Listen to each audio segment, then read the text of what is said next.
About 10 days after 9/11, I went through the Pentagon and I saw Secretary Rumsfeld and Deputy Secretary Wolfowitz. I went downstairs just to say hello to some of the people on the Joint Staff who used to work for me, and one of the generals called me and he said, "Sir, you got to come in. You got to come in and talk to me a second." I said, "Well, you're too busy." He said, "No." He says, "We've made the decision. We're going to war with Iraq."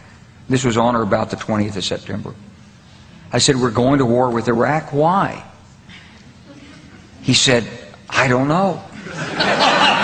He said, "I guess they don't know what else to do." So I said, "Well, did they find some information connecting Saddam to Al-Qaeda?" He said, No. He says, "There's nothing new that way. They've just made the decision to go to war with Iraq." He said, "I guess it's like we don't know what to do about terrorists, but we've got a good military and we can take down governments." And he said, "I guess if the only tool you have is a hammer, every problem has to look like a nail." So I came back to see him a few weeks later, and by that time we were bombing in Afghanistan. I said, "Are we still going to war with Iraq?" And he said, "Oh, it's worse than that."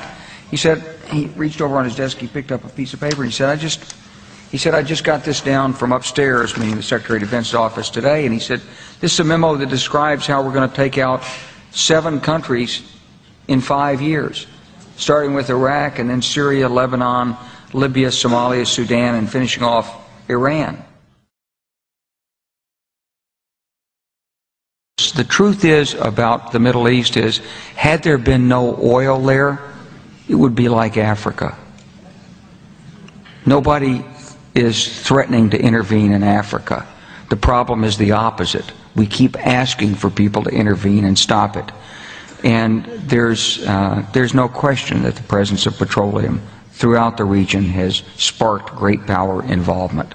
Whether that was the specific motivation for the coup or not, I can't tell you, but there's always been this attitude that somehow we could intervene and use force in the region.